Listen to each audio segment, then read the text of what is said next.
And I'll share my screen as I usually do, and we'll get started with our final session. Now, there's a few things to cover in the final session here. Okay.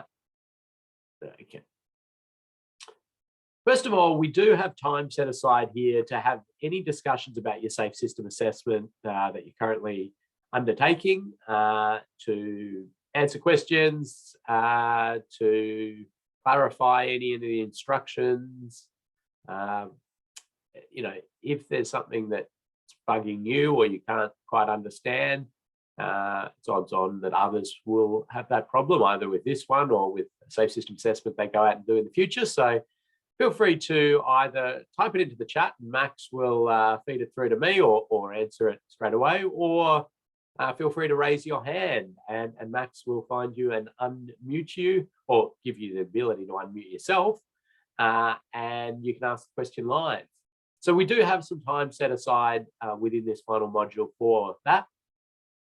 And if we don't use that for that discussion, it'll basically just be time given to you to finish off quizzes, because you need to have finished all the quizzes before successfully completing this course. So there's a quiz at the end of this session.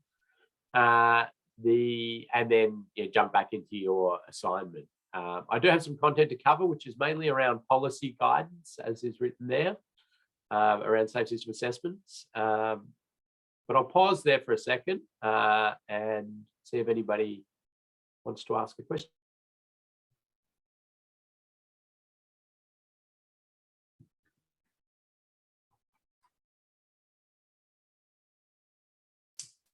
Nothing's come through just yet, Ken, so I think we'll be okay to get started with the presentation. Thanks, Max. Well, if anybody does think of anything, or maybe is taking a little bit of time just to type it up, we'll jump into it when it arrives. But let's have a bit of a chat about a few things here.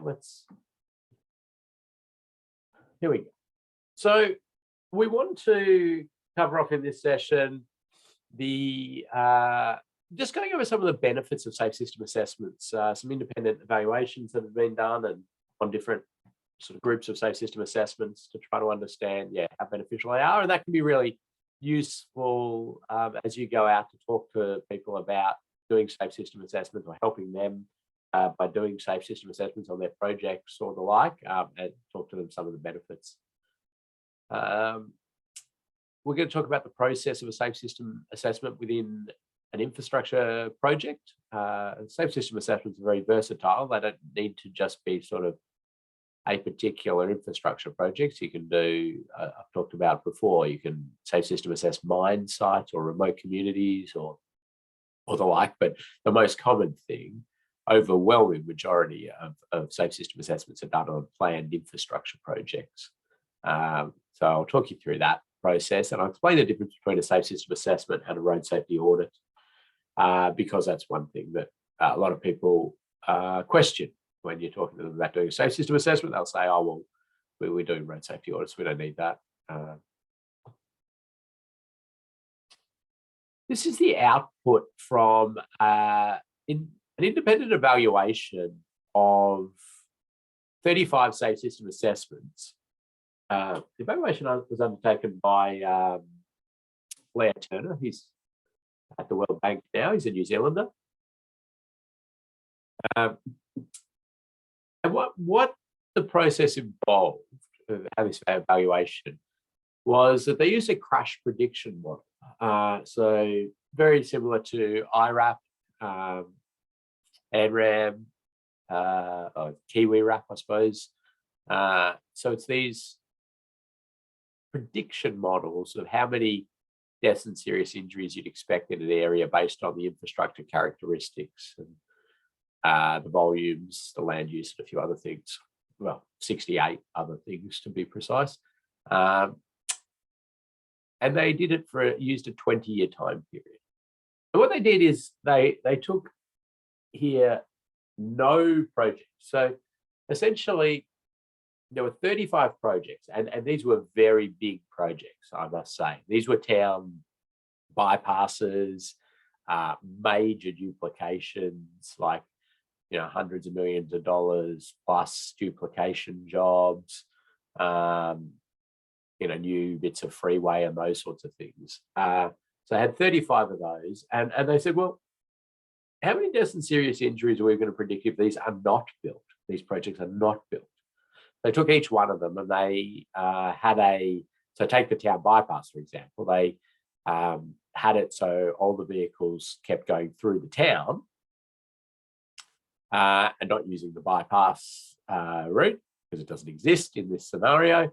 And then use the crash prediction model based on the history of that area plus future predictions of growth and the like.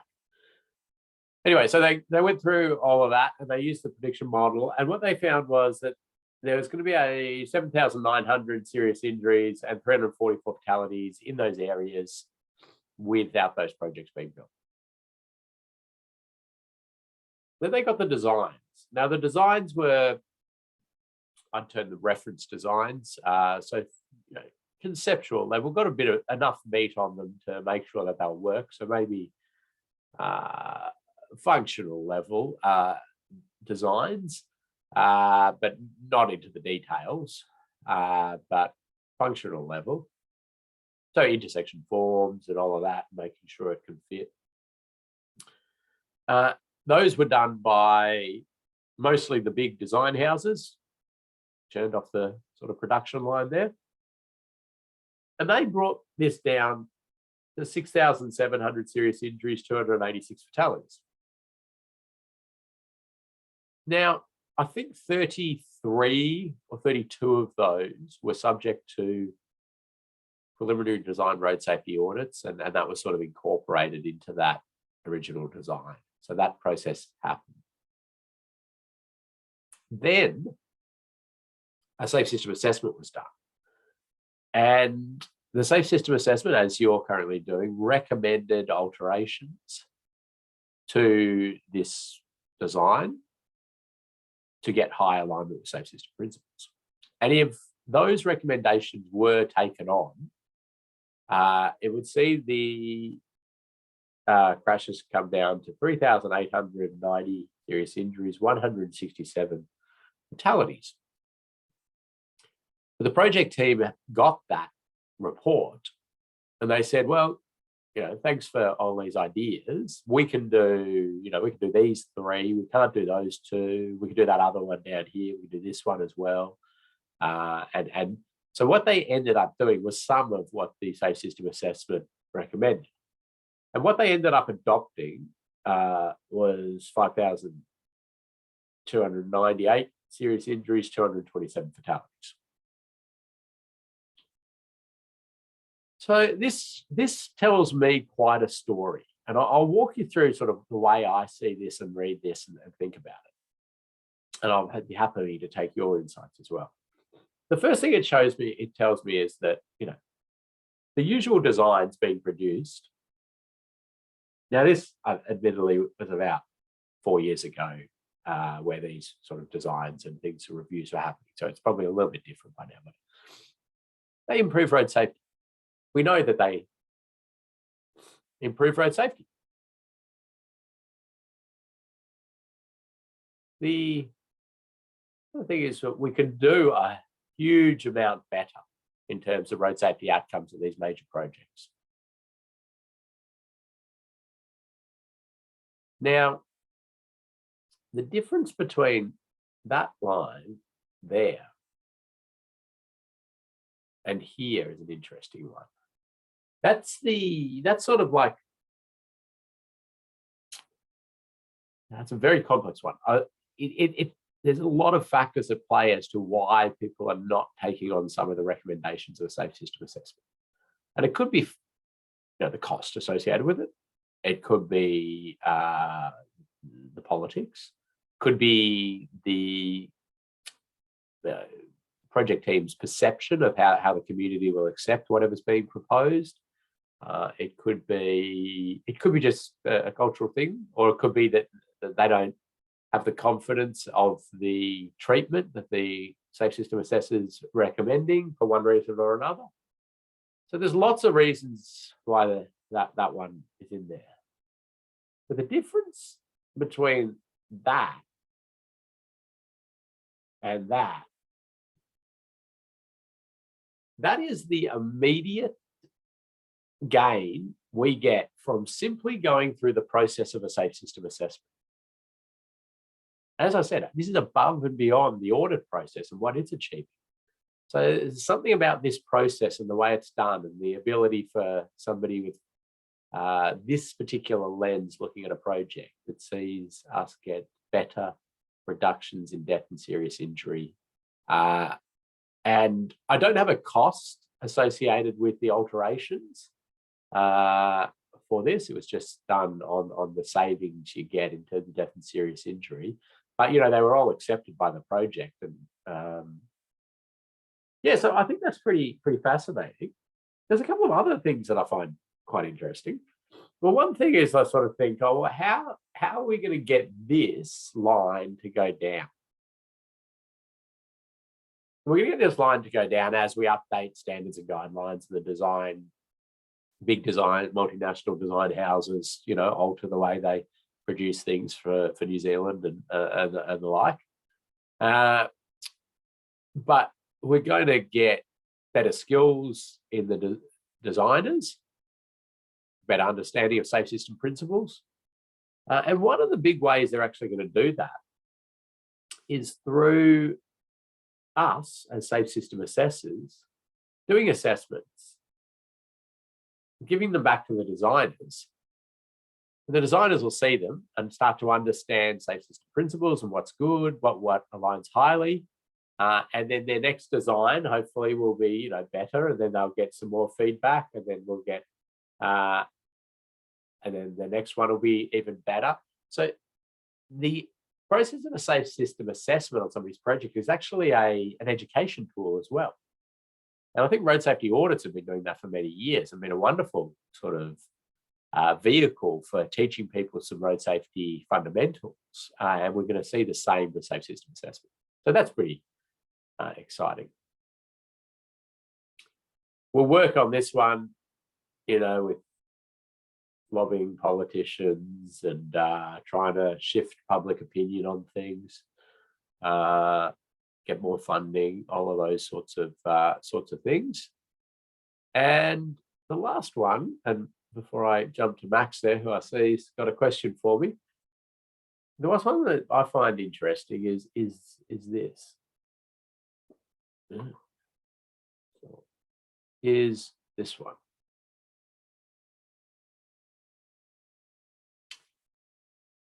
We've just done a safe system assessment, or safe system assessment's been done on this. In the safe system's all about the elimination of death and serious injury.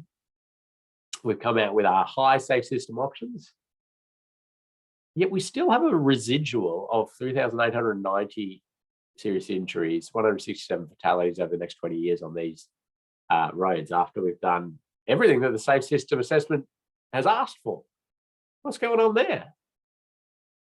Well, this is probably an indication they've used a fairly realistic crash prediction model. And if you look at these, what is going on here? We call this the residual. The residual are things that we do not have treatments for at this stage. So we need to innovate. A lot of the things you find in there are motorcycle crashes. We find extreme driver behavior style events. Those things aren't captured within the infrastructure we're suggesting as part of the safe system assessment, nor are they captured in the behavioral change interventions, vehicle safety interventions, or the like. Now, those are interesting because you often make recommendations as a safe system assessor around things like, oh, we'll do education with the school on how to use the facility, and we'll provide enforcement, you know, or enforcement areas will be provided. And they help sort of at a broad scale, and they're not enough to, you know, eliminate some of those key behaviors on this bit of road. They help, they contribute to the whole thing. So they're good. But the reality is we don't yet know how to deal with this. And I stress though, yet, that's where we innovate. That's where we come up with new ways of approaching things. That's where we come up with new policies and procedures and standards and really, we hope over the next 20, 30 years that we've brought that down to zero.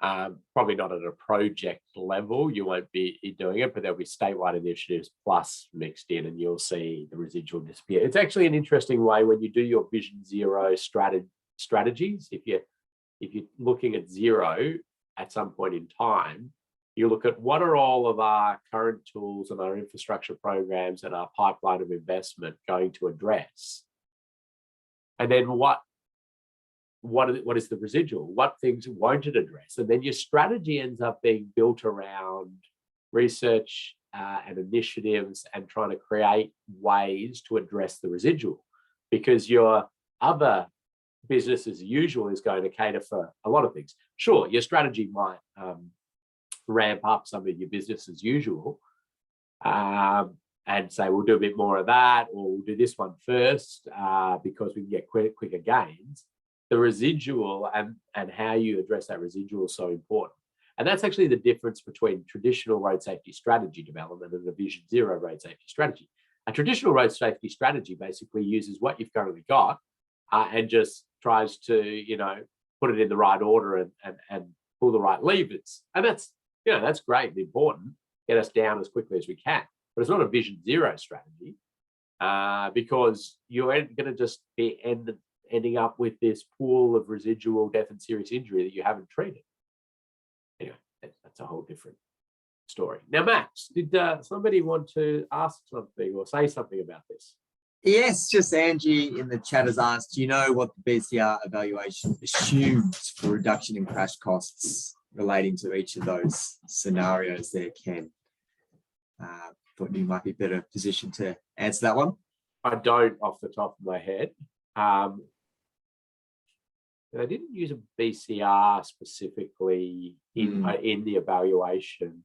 There wasn't that much discussion about costs, and I don't know it from the projects themselves. So I'm not much help there on that one. Sorry. Okay, no problem. Thanks anyway, Ken. Okay.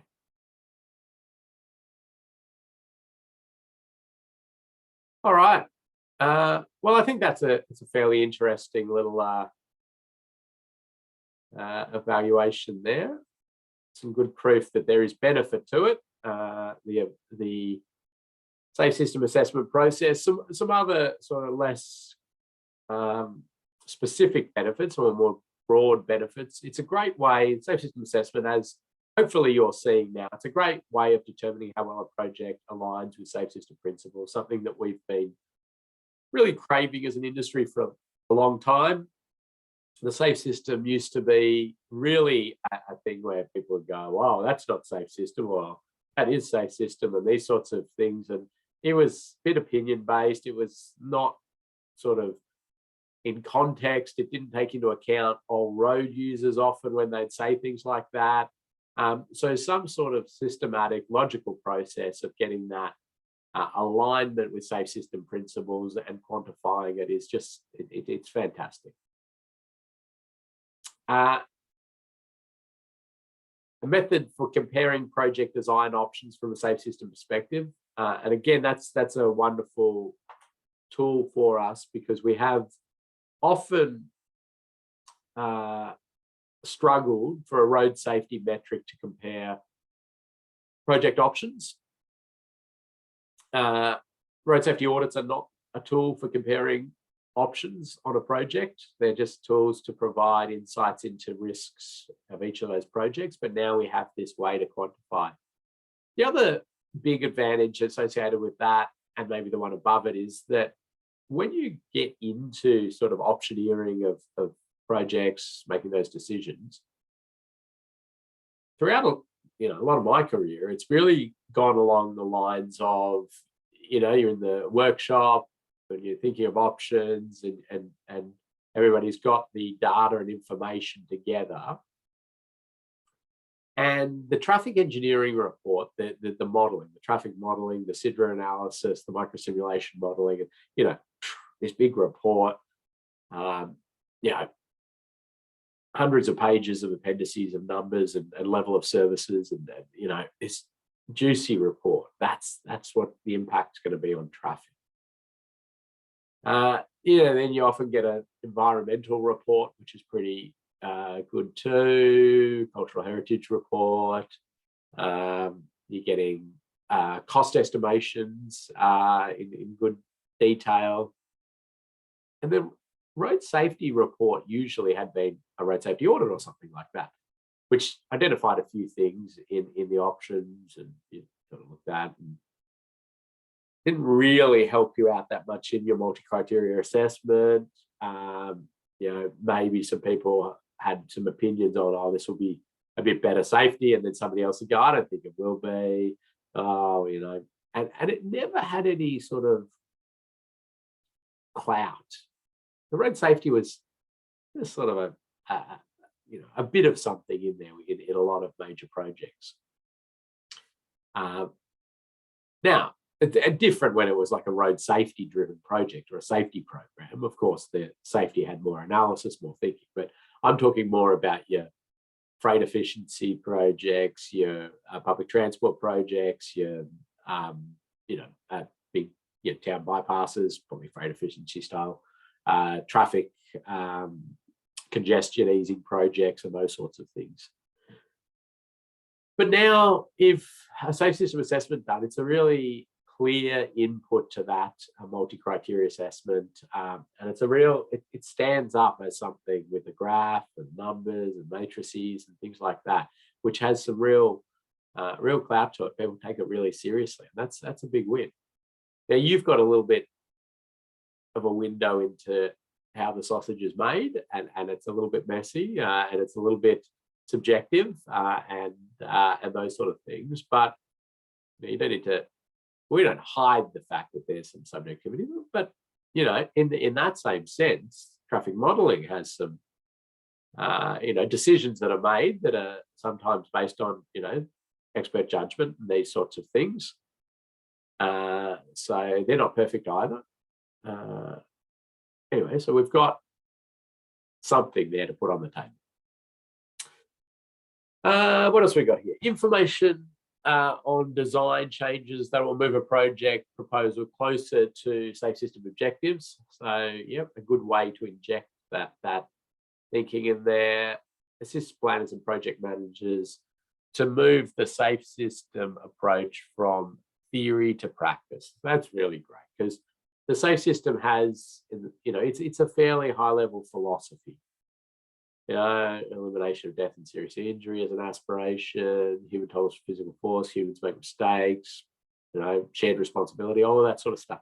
It's so airy-fairy in a sense. It's so like, okay, the chief executive signs up to this stuff, or the minister signs up to this, and people are all happy to do that. Well, what does it mean on the ground for decision? Actual project decisions is where we never had great clarity, but this helps us with that clarity, and a sound basis for future planning and design of road infrastructure.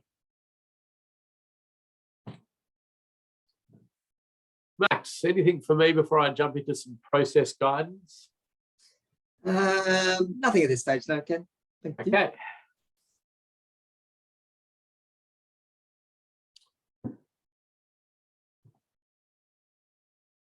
Right. If you look at the steps in sort of the development of a infrastructure project, sort of from concept to draft to getting details, building it, opening it to traffic.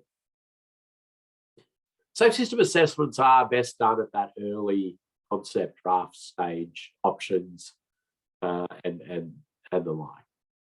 Once there's a lot of detail being produced in the designs and the plans, safe system assessment is probably not your best tool to use, and road safety audits really come and shine at that stage. The reason for that is safe system assessments, by their nature, want to suggest things that can be pretty significant alterations to that project. It could be intersection form, it could be alignment, it could be the cross section. And as many of you will know, once you're into the details of that design, that stuff's pretty much set. And we've experienced this with safe system assessments of 80% designs or designs that are about to go out to tender and the like, and then they go, oh, we should do this safe system assessment. And they just really do not like what is produced because there's a lot of questioning and a lot of suggestions, and they're not going to change their intersection form at this stage or their cross section. I mean, that's all set. What is far better is an audit, and then it gets into the details around, flare rate of barrier or barrier offset or overlap of barrier or connection between barrier and bridge, or little bit of the crossfall or something like that. It's real detailed stuff. So earlier is better for safe system assessments. And it's nice to see some jurisdictions, New Zealand, I don't think has clarified this yet, but a lot of jurisdictions at the moment are saying if you do a safe system assessment at an early stage, it negates any requirements for the road safety audit at that same stage, because the safe system assessment is going to capture any of the audit considerations plus more.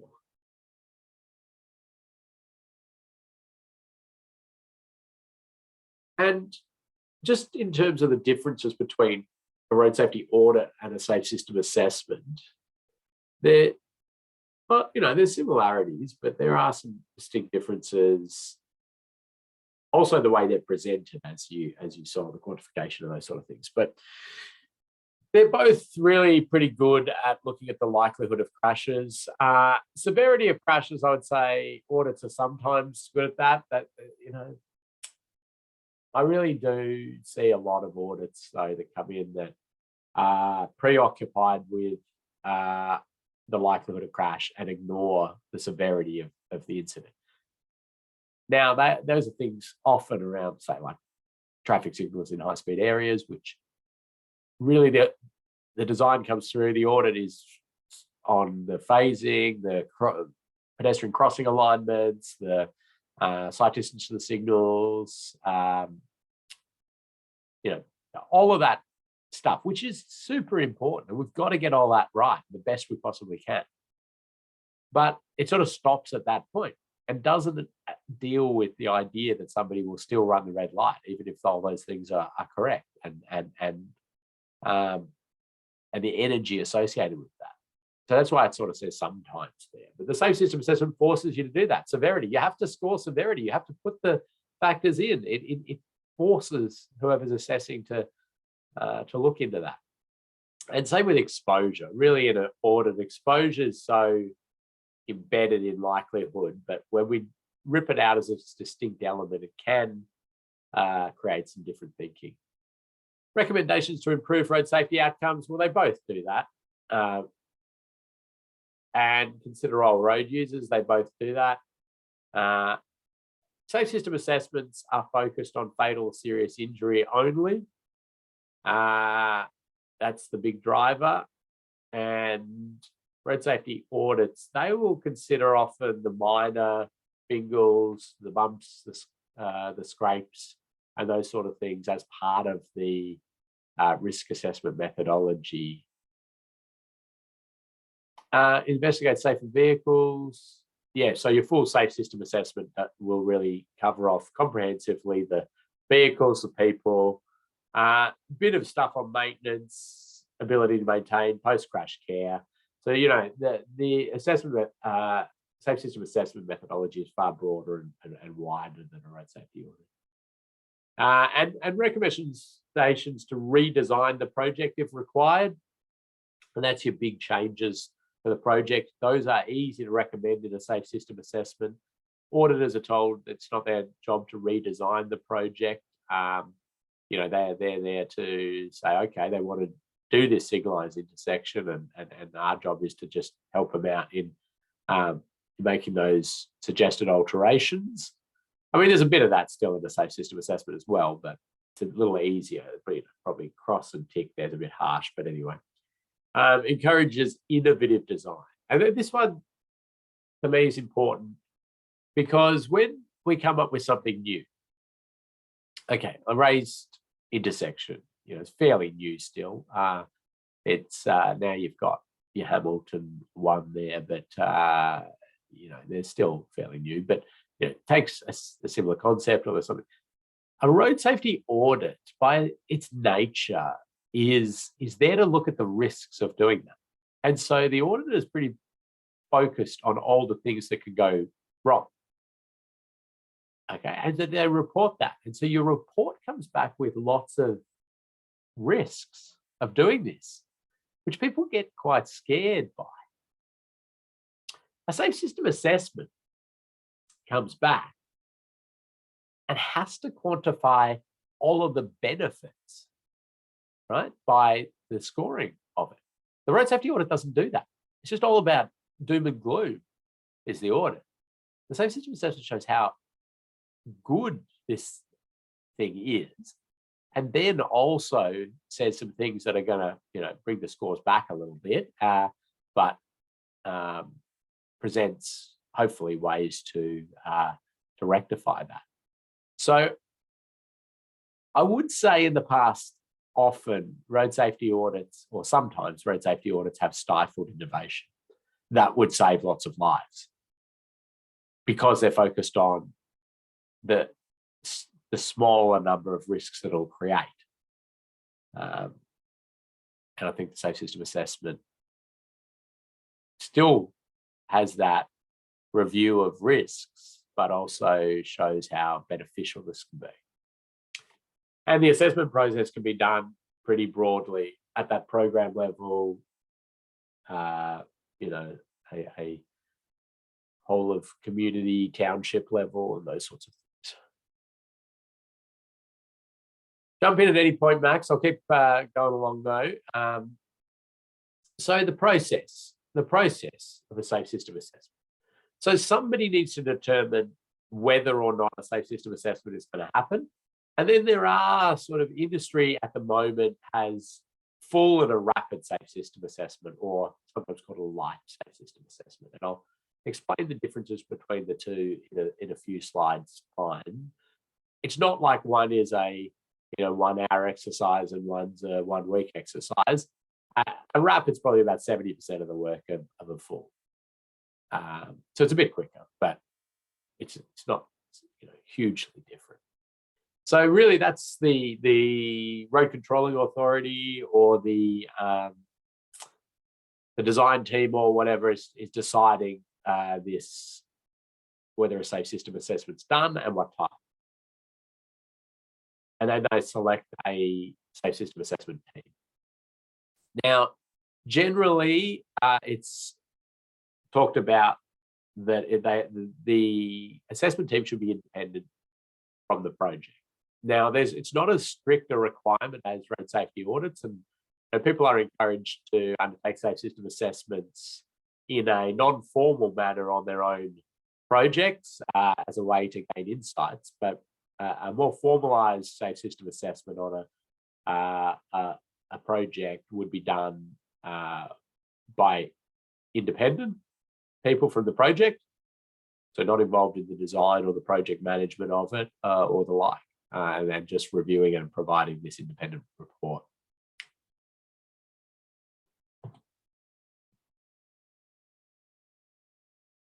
Then there's an exchange of information, and that's the project team giving all of that information to the assessment team. And they do it in a commencement meeting, and it's part of that understanding the context of the project. Things like, what are the volumes of vehicles, speeds, what are the different road users there, land use, what are your growth predictions, have you done traffic modelling, what does that say, what's this range thing you've got in the design, how's that going to work, how's traffic going to get through here, all of those sorts of questions you nut out to gather that context. Then the assessment team goes out and looks at the site, does the assessment matrix or matrices, considers the other elements of the safe system, and comes up with treatments to improve all of those, all the options put forward, and reports on all that. Now, those 5 green boxes there could be all sort of different order, I suppose. You might, consider other elements of the safe system first, and you might do a lot of design review stuff before you get out onto the site, or just sort of however it works best for you and your safe system assessment team. And then changes are sort of looked at. So the safe system assessment reports recommended a whole lot of alterations to this design. And the person, so the client or the road controlling authority, the project manager, the designer, look at and say, oh, well, okay, we can do these ones, we can't do these ones. This one we don't like at all. It doesn't make any sense to us, and maybe gets clarity from the assessment team. Why are you even suggesting that? We don't understand that, and this discussion, and that's all, all part of it. But then they agree to some changes and they amend the design and incorporate those. Now, at this point, once they sort of agree to whatever they agree to, they may decide to go back to this point and say, hey, safe system assessment team, can you just rescore that now for us? And I quite like that approach. Certainly if you're doing safe system assessments for a client, you can offer that, but it's extra work for you. But the reason I really like that is because you end up starting to get this thing where you go, well, that was the original design in terms of safe system assessment score, but the lower is better. Sorry, that's the existing conditions. That's the original design, so they were getting through improvement. And the one we've adopted at the end after the safe system assessment got us even further down. So it shows your sort of story that you've done everything you can to push for the best road safety outcome, the best alignment with safe system principles, and by going through this process. Max, any questions for me? Nothing at this stage. Thank you, Ken. Okay. So I'm just now going to show you a few other things other jurisdictions are doing in terms of who can do safe system assessments. I'll talk about New Zealand briefly, but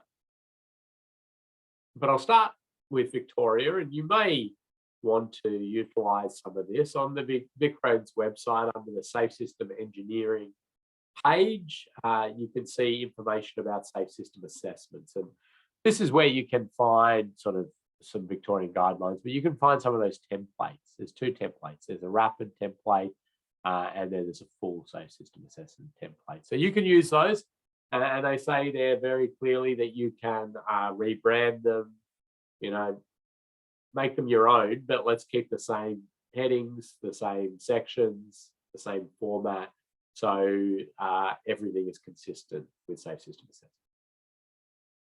The other interesting thing on that page there is about a register of recommended safe system assessors.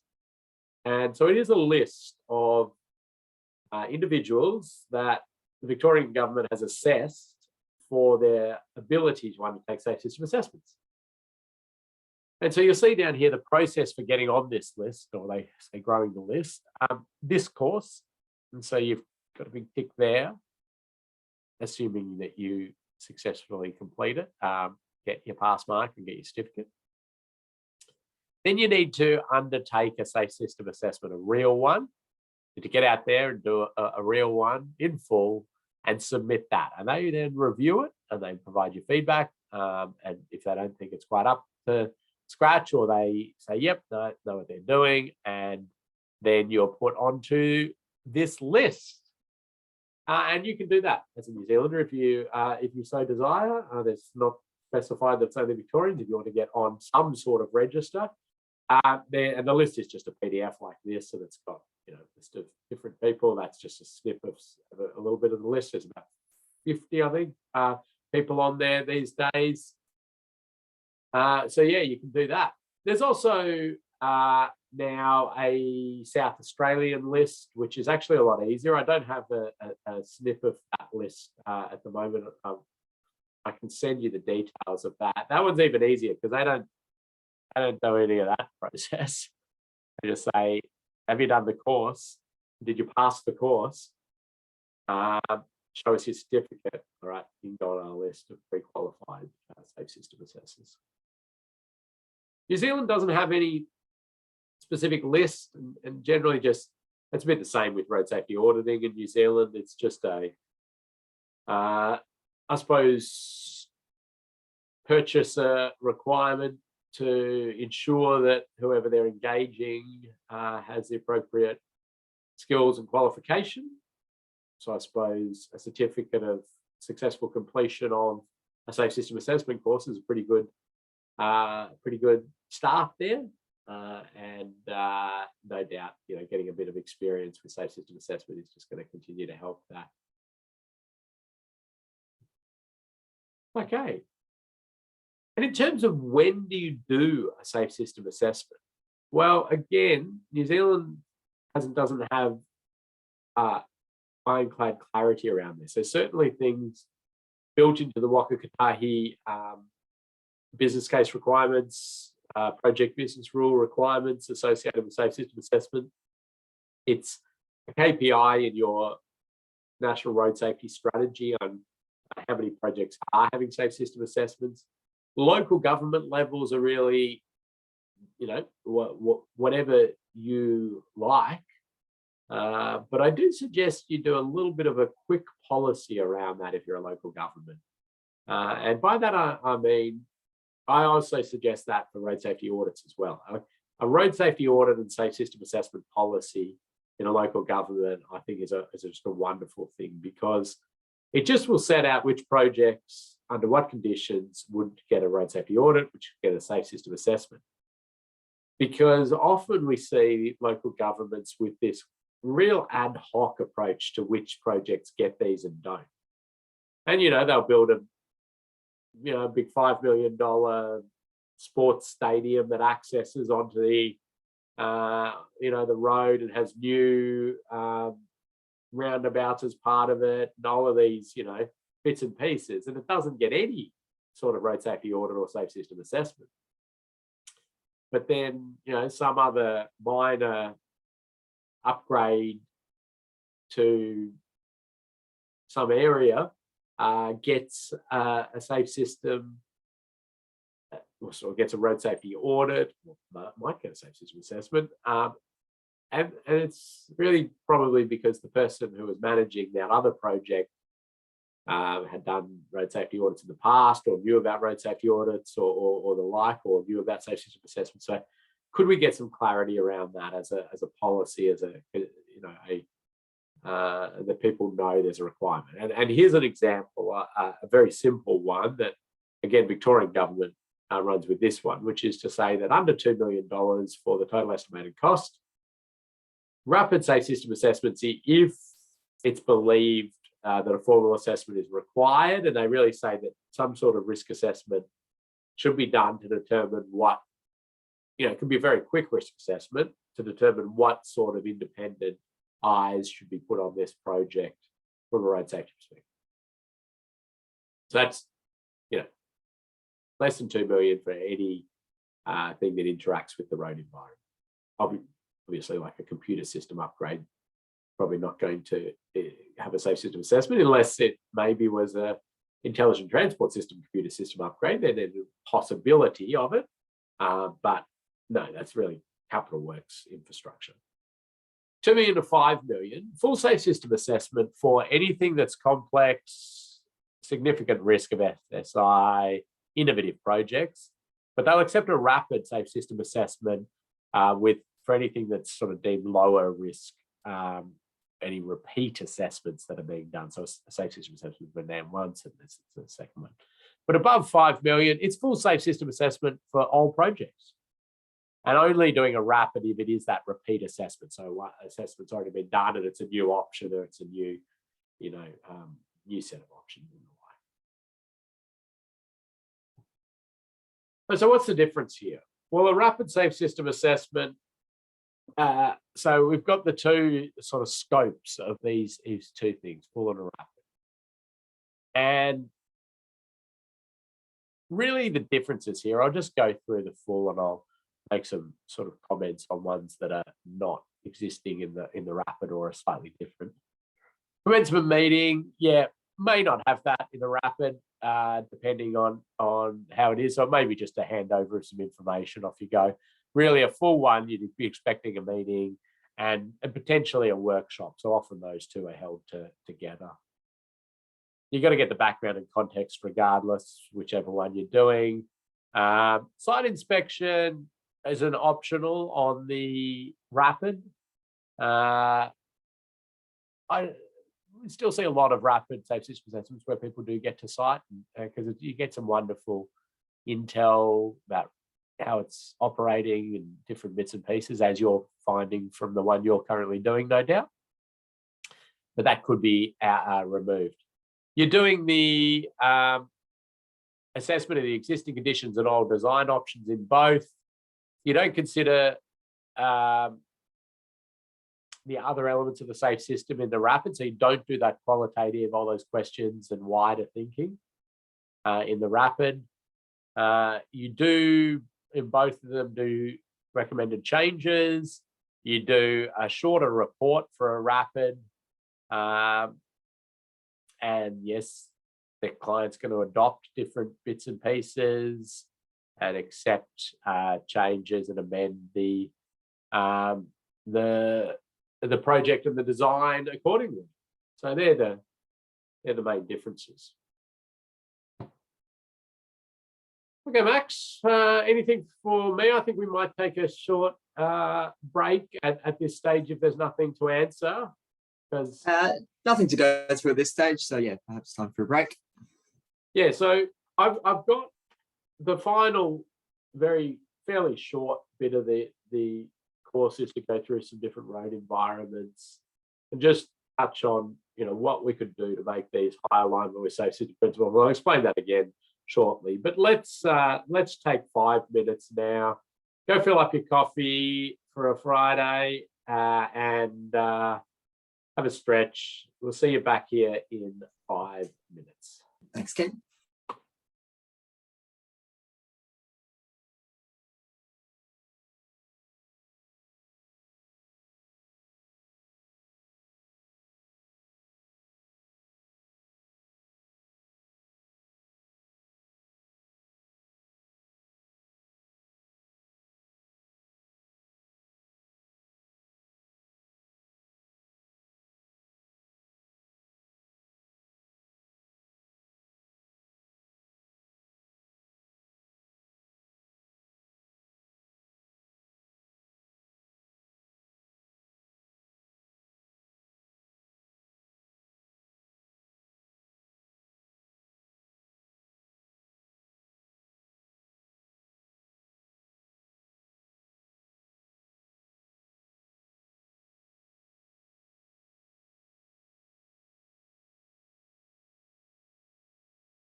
Okay, jump back into it.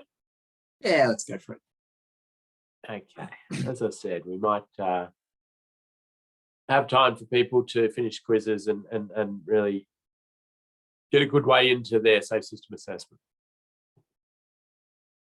So you're doing a safe system assessment at the moment on one particular road environment, particular intersection, or short length of a particular type of road. When you successfully do that and finish the quizzes, you're going to be given a certificate that says, you can do safe system assessments. And it doesn't specify that you can only do them in those particular road environments. So we want you to really have some ideas on what aligns well with safe system principles in a whole lot of different road environments. Some of these we've already talked about using those artistic impression examples. So we'll do a similar sort of thing with a few pictures here. We'll have a bit of a chat about that. We'll just give you some insights. I'll give away some prizes as well because Max keeps hounding me to give away more prizes, trying to clear out his warehouse, I think. And then we'll be done. But it will be an opportunity at the end for anybody to ask any questions about their assignment, as we talked about. All right, here we've got a residential street environment, local road connecting to a more major road down the end there and up the other way, sort of connects in. I suppose I'll let you put in there into the chat anything that you think would improve alignment with safe system principles here, and also put in, of course, does it influence exposure likelihood or severity? I'll write a couple down, random ones, not necessarily the big ticket items, but if you match those, we'll give you a prize. So I'll give you a few seconds there to do that.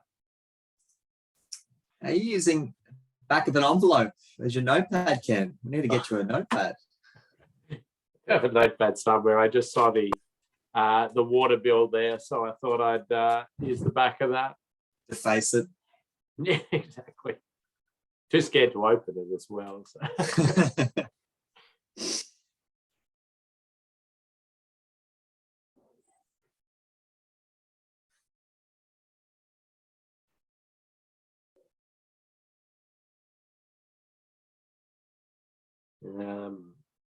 What else?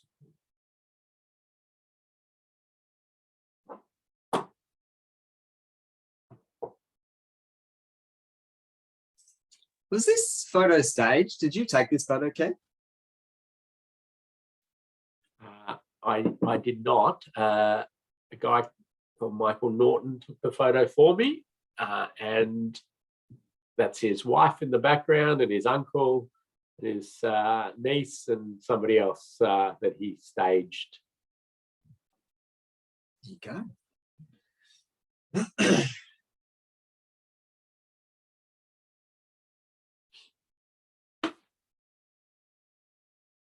All right, what are we seeing coming in here? A few different suggestions there for you, Ken. There's speed tables to reduce severity, alternate restrictive parking bays, race safety platform at entry to street from the main road, and recessed parking as well. Speed reduction measures, narrow the road. Lots of reducing speed suggestions, limit access to the street for the vehicles. More threshold treatments, low traffic neighborhoods, one way, and measures to reduce rat running for the likelihood. Any of those on your list there, Ken? Well, gee, Max, you're going to have a little challenge here because I had, closed the road off at that main road entrance to try to reduce the exposure, reduce the rat running, and reduce the volume of vehicles utilizing that. Now, we don't know if that's possible from a sort of planning perspective, but I always like to start to think about that. The second one I had was local area traffic management, reducing the likelihood and severity of crashes. So a few of those sort of fit within that suite of local area traffic management of different ways to reduce speed and likelihood and severity. So that's that's good stuff as well. So I'll let you work that out, and whether things like measures to reduce rat running sort of fit in that close the road one as well. I would say that the measures to reduce rat running probably more influence the exposure to crashes, less vehicles. Maybe though, if you're thinking that the rat running is a higher speed vehicles as well, that could also potentially have a little bit of likelihood effect as and severity effect as well, but predominantly less vehicles. The idea of removing parking opens up sight lines and the like, but can increase travel speed through there. So supplementing that with local area traffic management measures to reduce speed is really important there. So lots of good ideas there. That, you know, what I'm seeing coming in there gives me great confidence. People are, you know, broadly thinking well, understanding the concept. We're, you know, engaged in module 3, understanding those sorts of things. So good. And then Max is probably giving lots of prizes out there, making notes on that. These sorts of environments where we've decided it's sort of a place for people. We've got lots of people entering, exiting shopping centres, public transport areas, and the like. These ones, in a similar fashion, we're going to want to slow or restrict vehicle access just due to the sheer volumes of vulnerable road users to reduce the likelihood and severity of crashes, but also then you might go exposure because less vehicles through there. So the, you know, options in these sorts of areas are doing things like fences to stop pedestrians. I don't like that in these sorts of areas. So if you know, corral pedestrians or leave an opening there or something, say everybody must cross through there, you get a lot of trouble with either people getting trapped on the road because, you know, they're here and they want to go into there. Well, they're not going to walk, you know, down there, and or some will, you know, down there, cross, find that, and then cross. Some of them will just jump over whatever you've got. Some of them may have got their way, you know, like this person would have been walking there, and then they'll just walk along the road to that bit. It's problematic to try to corral pedestrians like sheep and herd them into different areas when you've got these sorts of areas. So not a fan of that, and I see some issues with that sort of stuff. But yeah, the speeds down, shared zone these areas, and try to really remove vehicles as much as possible from these areas. And I think we were all pretty much on the same page with that in some of our examples earlier on in the module 3. Yeah, so George is commenting there around the fact that research from the UK showing that ped fencing in shopping streets worsen safety outcomes. And as a road safety auditor, it's often an issue that I bring up. I mean, the intent's fine, but in practical reality, it can and often does make things worse. And there's some research there to back that up. Okay.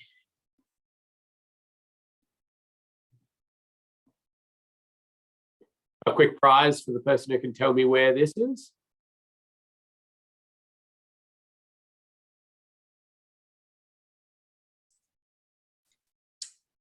Is that outside BP there, Ken?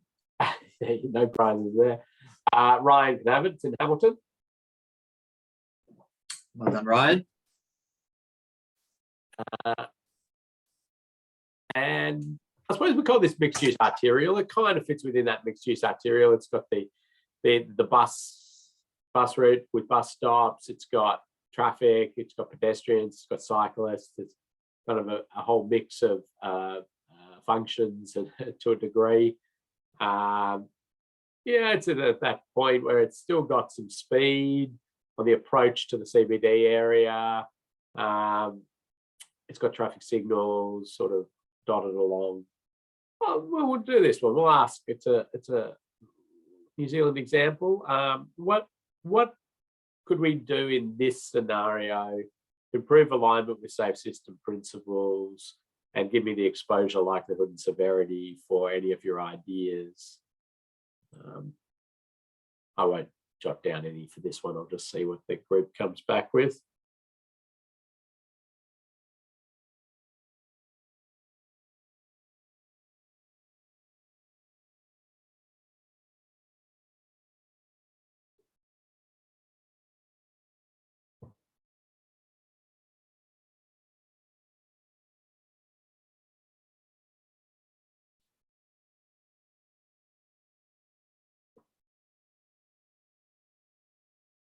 Now, Max, as people are writing their ideas in, I'll just remind you that if possible, you can run people through Moodle at the end to show them what they need to do to complete and get their certificate.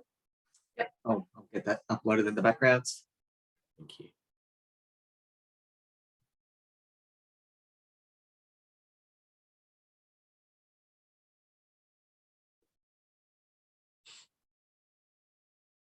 Okay, so we're seeing there splitter or refuge islands as a likelihood, and that's right. Refuge islands, somewhere for the pedestrian to pause, is a likelihood factor. You're less likely to crash, somewhere to stage the crossing. Pedestrian crossings as well, likelihood, yes, so that's right. If it's just the crossing itself. Raised pedestrian crossings, I would give both likelihood and severity, because by raising it, we're going to reduce the speed of vehicles, thus the severity of any crash is lessened by that speed reduction, and certainly the crossing facility in its own right will reduce the likelihood of that crash. Yeah, so really by saying raised there, you can add an S for severity to what you're putting down there. Protected cycle lanes, yeah, really great idea, I think, utilising some of that. Somebody who knows the planning of Hamilton better than I do, I mean, this is not, there's perfectly adequate ways for freight and stuff to get around Hamilton that they need to go through here. So, are we needing that much, that many lanes and everything like that? I would say for a very small part of the day, it's probably utilised. For the most of the time, it's not. And a protected cycle lane, would provide a nice facility, reduce the likelihood of crashes significantly. Raised intersections, turn restrictions are all very good likelihood factors, and the raised, as George is saying, there is a severity factor, so that's excellent. A median for likelihood, yep. Protected cycleway, raised crossing, Sam's on it. This is good. I mean, this group's really got their head around, what good things. Probably some of them you would have thought of and been very much pushing for before this course, but now you're at least categorizing them and you can think about them in a certain context of where we're going to get benefit and the like.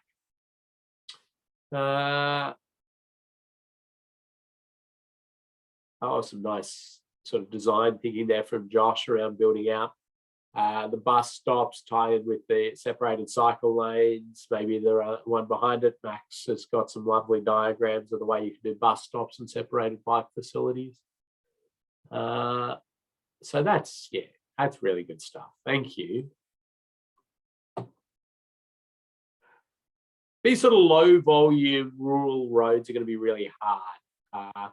The reason they're going to be really hard for us is, I mean, in theory, if you had unlimited funds, you could make these quite high line, safe system roads with central barriers and outer barriers and the like. But we just don't have the money to do that on all the roads in New Zealand of low volume, high speed roads. And so we're going to need to address those in slightly different ways. So we certainly need to do everything we can to reduce the likelihood of crashes. And that's good delineation, good line marking, audio tactile center line, edge line. If we can do some sealed shoulders, that's good. Barriers at high risk locations. reduce the severity of those crashes. And your safe system assessment process goes through and does what it does. You end up getting into sort of seeing that to address the severity of crashes on this road is either extremely expensive or requires the alteration in the travel speed. And the travel speed then, I suppose, is something that we're going to have to really look at. Now, New Zealand's got some pretty good speed limit setting guidelines in the way it's thought about. There's always challenges with speed limits and people's perception of them and the rollout of them. But in the end, I think we need to reduce travel speeds on these roads and have more major roads, although this is a pretty high standard road. I mean, there's a lot of it's not a high standard road from a safety perspective, but in terms of the pavement width and the pavement and the like, but there's a lot of lower standard roads in this. I think the speeds on these roads have to go lower and maintain the high speeds on the major roads where the infrastructure investment has occurred to try to encourage more people onto those major roads if there's an option to do that, and to reduce risk on these roads. And it's going to impact a small number of people, and they will probably get annoyed about it, and it's not going to be easy in the way it's rolled out, but really I feel that that's what we have to do while we wait for the vehicle technology to solve a lot of the challenges. Yeah, there's a lot of this road environment out there, and while at an individual road level, they don't present a lot of the death and serious injury. When you collectively add them all up, they do. Max. Just a question from George asking, narrow rural roads in a lot of European countries, they don't tend to have a centre line, but it's not really the case here in Oz or New Zealand. Do you know if the centre line is actually safer? It's a good question. I believe the Crash Modification Clearinghouse out of the US gives a crash reduction factor to centre line. So the research that they've collected says that there is a benefit to it. There is minimum width, though, of seal that you would put a centre line. I can't remember off the top of my head what that minimum width is. I'd have to look that up. But certainly at a point of narrowness, you do not put a centre line in because it creates a worse scenario. But yeah, I was just going to say, I used to live in the UK, and when it is that narrow width, similar to what we do here, no centre line at all, and I guess it forces you to slow down as well because you always worry that someone could be around the corner oncoming. So yeah, I think it's the same kind of design philosophy here. If it's too narrow, don't put a centre line down because that will force you into the verge. But if you were to have sufficient width, you might be popping one down. Yeah.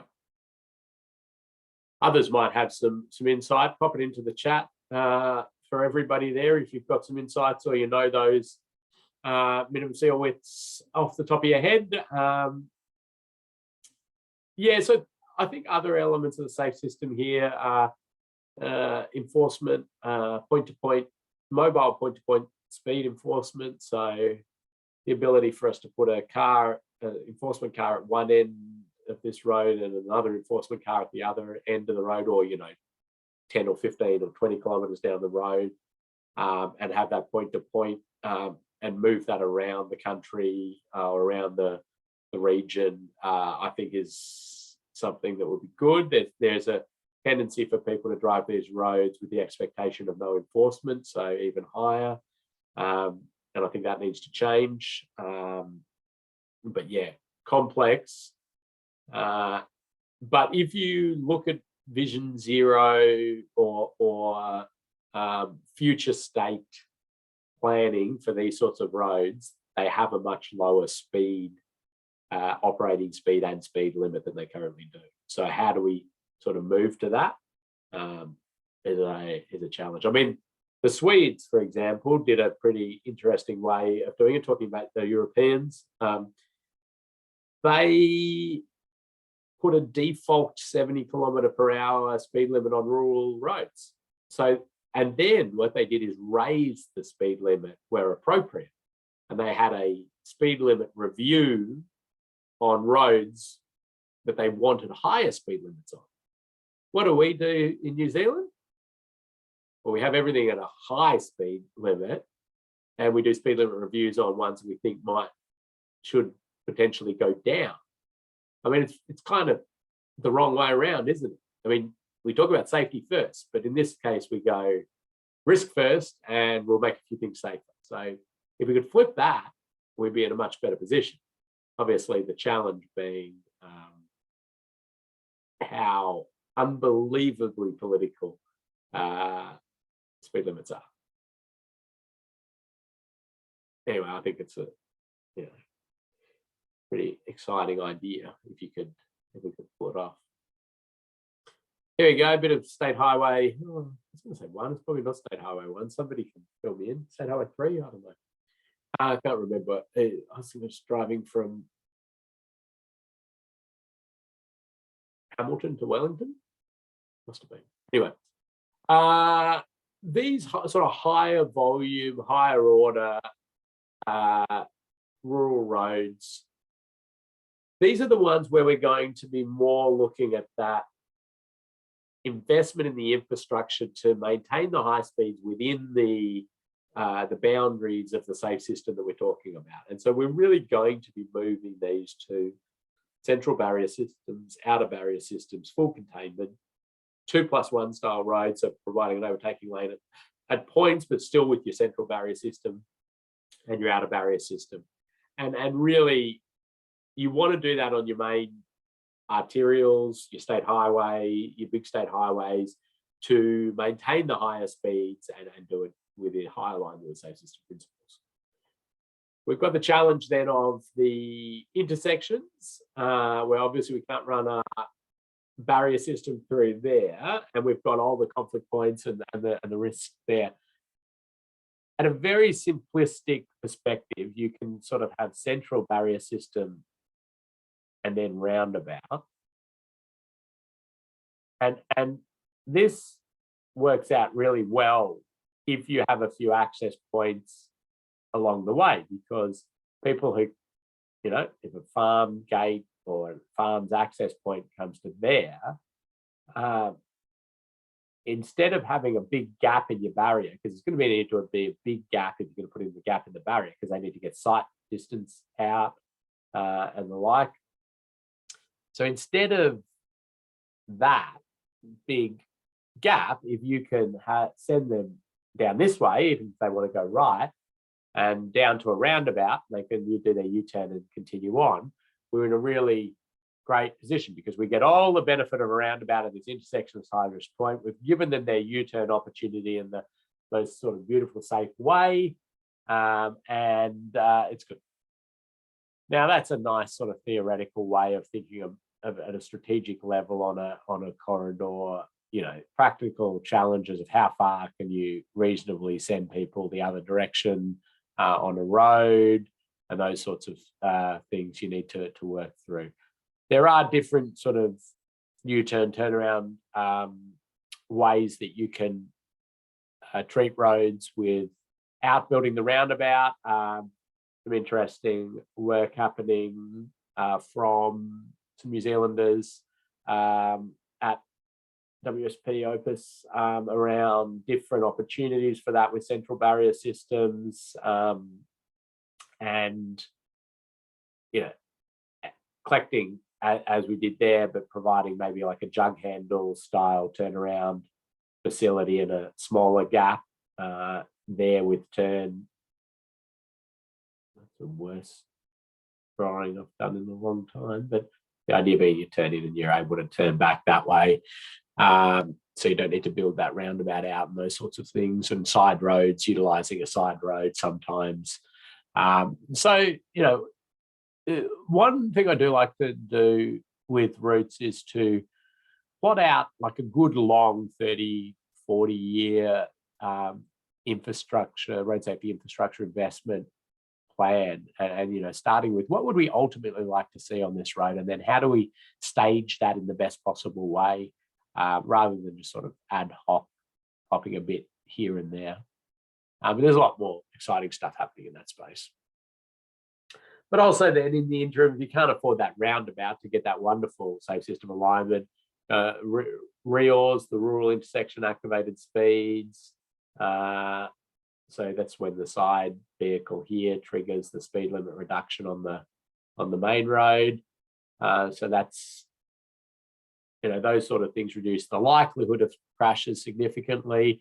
A bit the severity of crashes, often still quite in a high severity, but sometimes we can get good reductions there. And then a lot of the general likelihood reduction stuff at these intersections as well.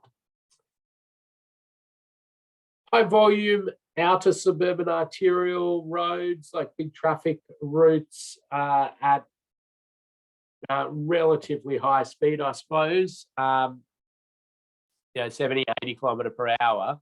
We really need to start treating these, understanding the energy that those 80 kilometre per hour, 70 kilometre per hour vehicles are presenting, and understand that they're going to, some of them are going to run those red lights, some of them are going to leave their lane, go into these areas. And so as a result, we really cannot have these sorts of bike facilities on these high-speed roads. It needs to be separated facilities if you want to keep those speed higher, completely separated bike facilities. You want to get pedestrians out of there, so overpasses, underpasses, if these are traffic priority routes. And we've still got to lower the speeds through these conflict points, and probably block off some of these, ability to access. And so people may have to U-turn at different areas that are slower and the like. And motorways. Motorways are an interesting one to undertake a safe system assessment on. They're probably, they're done, there's a lot of similarities to it. I mean, you use the same process, but I do find in motorway safe system assessments, I've only done a few of them, maybe 5 or so. We spend a bit more time looking at the ITS, the systems, the intelligent transport systems, the managed motorway algorithms, the ramp metering, the operational parameters around those things. Certainly still do to look at the infrastructure, but how does it all operate? How is risk managed? And that's because these freeways they're pretty good in terms of separation, barrier separation. They don't have at-grade intersections, grade separated intersections, on-ramps and those sort of things. So you are still picking up bits and pieces and, different weaves and the like. And by weave, I mean, where an on-ramp and comes in and then there's an off-ramp close by. And so we're getting what we call some vehicles coming along the main line wanting to get off and these ones wanting to get on. That's essentially a weave. And, we know those sorts of things increase the likelihood of crashes and different bits and pieces like that. But yeah, it really, these roads perform pretty well from a likelihood of crash perspective when they're free flowing, pretty well from a severity of crash perspective when they are congested and then they're not hardly moving because the speeds are low. When crashes happen, there are lots of crashes when they are going very slow and congested, but they're a lot of minor bingles. It's as the freeway breaks down in traffic flow is where we see the high speed and more incidents occurring.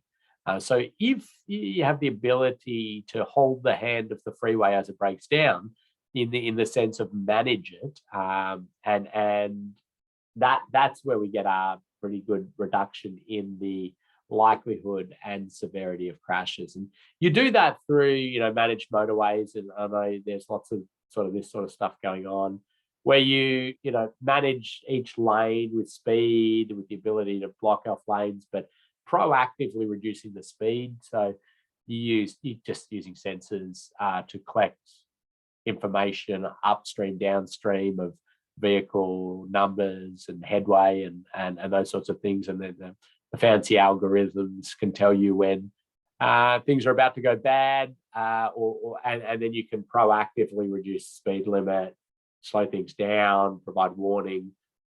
You utilize ramp metering, so signals at the ramps to slow the input of vehicles, try to keep flow happening.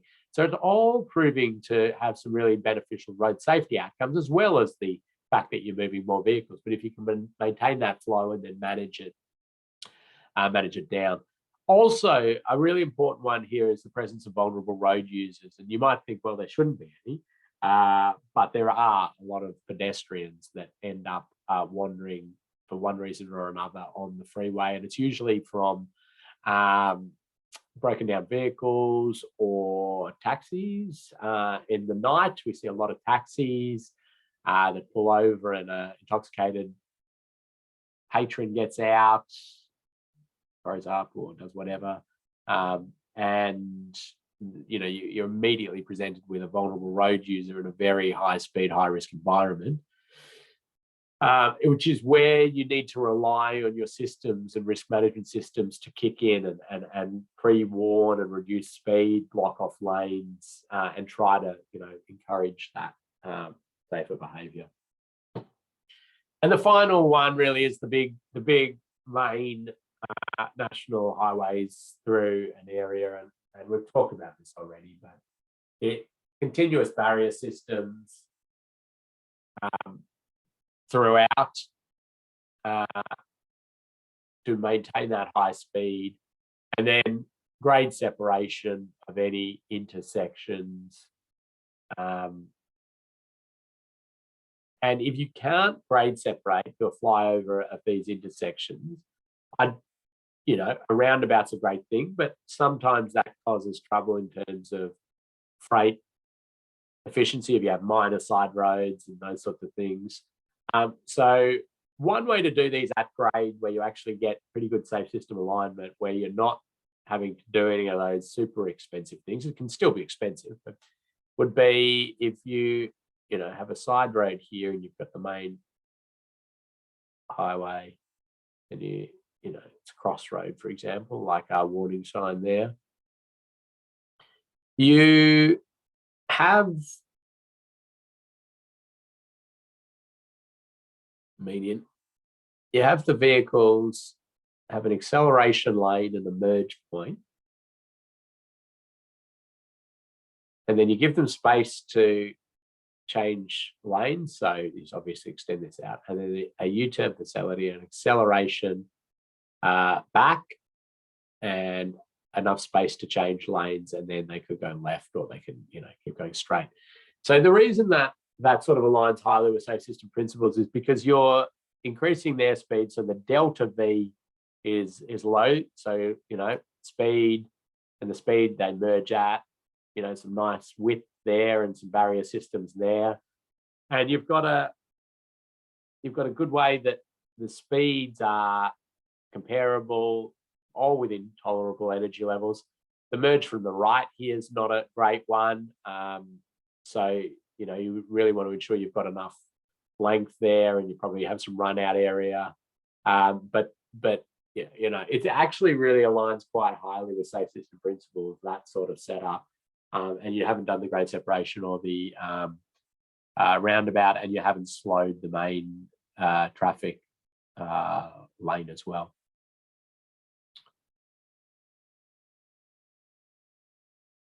Any questions for me, Max? No questions. Thank you, Ken. I did just share a little jug handle, typical arrangement for people in case they didn't get that from your beautiful drawings. Nothing against your annotations, but it's a pretty bad one. I'm not sure you've seen a jug before, Ken. Yeah.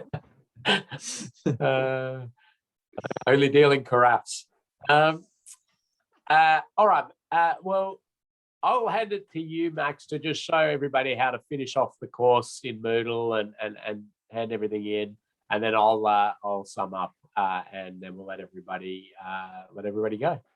Fantastic. So just grab my screen, and that's my background.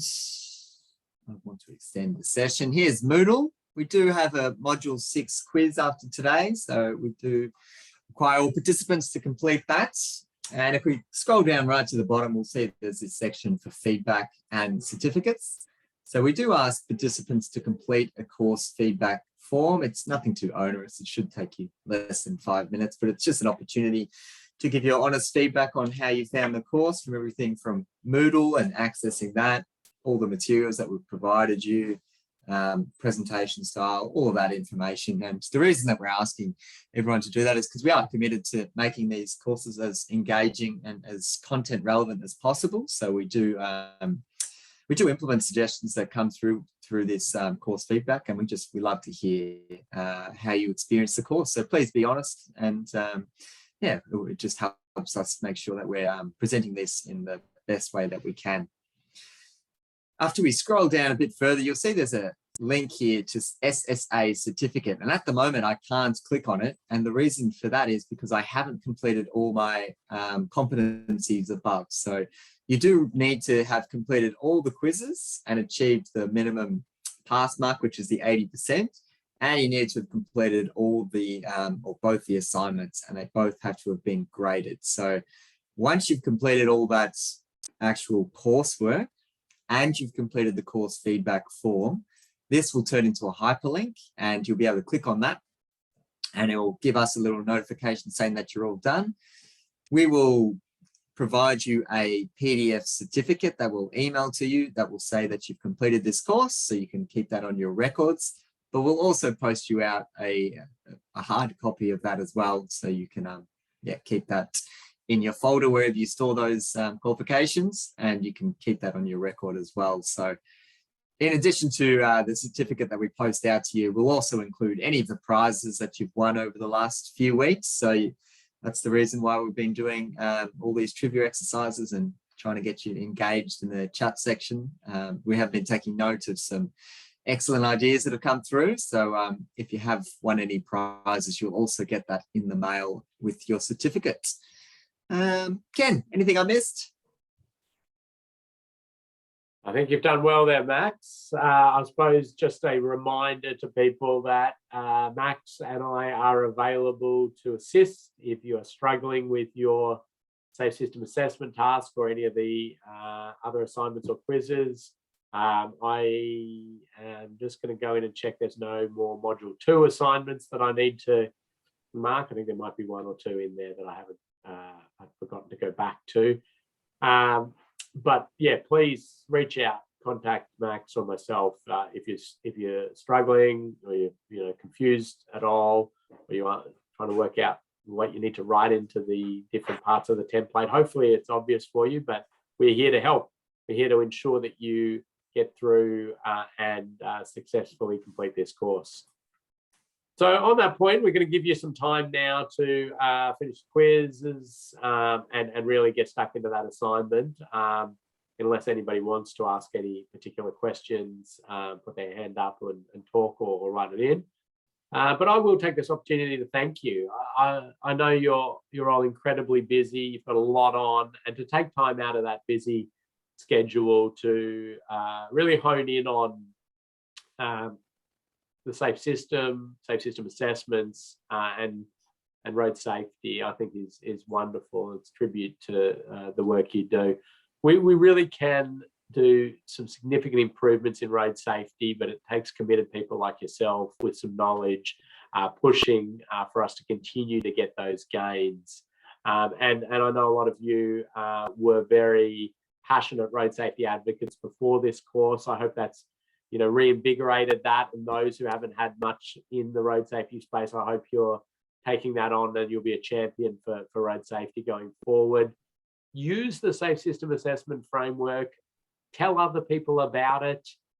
You will get a certificate, call yourself a Safe System Assessor, and encourage people to do it. We want to see you out there doing lots of Safe System Assessments. The more people we have getting in there and doing this process on projects, the better better outcomes we're gonna get. And Max and I have done hundreds of safe system assessments on different road environments and different areas, and we are more than happy to share those with you. So if you get one and you're doing a safe system, get asked to do a safe system assessment on some weird project, feel free to get in contact to ask us whether we've done similar or we know any research on the topic. We'll try to help you out and provide you what we can. We want to share as much of this information as we possibly can. So thank you very much. Thanks, Max, for working behind the scenes and for getting all those prizes together and sending them out and the like. Appreciate it. Thank you all. And we look forward to seeing you possibly on another one of our courses in the future. Yes, and thanks everyone for being so engaged and asking some great questions and just being a fantastic bunch of participants. Awesome to see the assignments coming through, and yeah, it's just been awesome to have you part of this group. And thanks also to Ken for running the webinar and keeping us all on track and sharing that all that beautiful road safety knowledge that you've got. So thank you, Ken. And just a late question in there from Stuart regarding any guidance on the percentage of heavy vehicles where raised safety platforms may not be appropriate. And from memory, there is a bit of guidance in the Vic Roads road design note for raised safety platforms, if anyone else is interested in that. But Stuart, I might just send you that reference offline so you can have a copy of that. Yeah. Question, is my dog better? Well, I can show you what he's up to. Is that okay? We've got to show it a second. Yeah, I'll take off my background. He gets off his cone tomorrow. There he is. Right. Ripping up my rug. And did you decide which participant gets the dog as a prize? It's the cone. They get the cone as a prize. The cone. Put that on the mantle. Yeah. All right. Thanks for asking. He's doing better. And we'll leave you to do your quiz and get a bit of traction on your assignment. Thanks, everyone. Have a great day. Bye. Bye.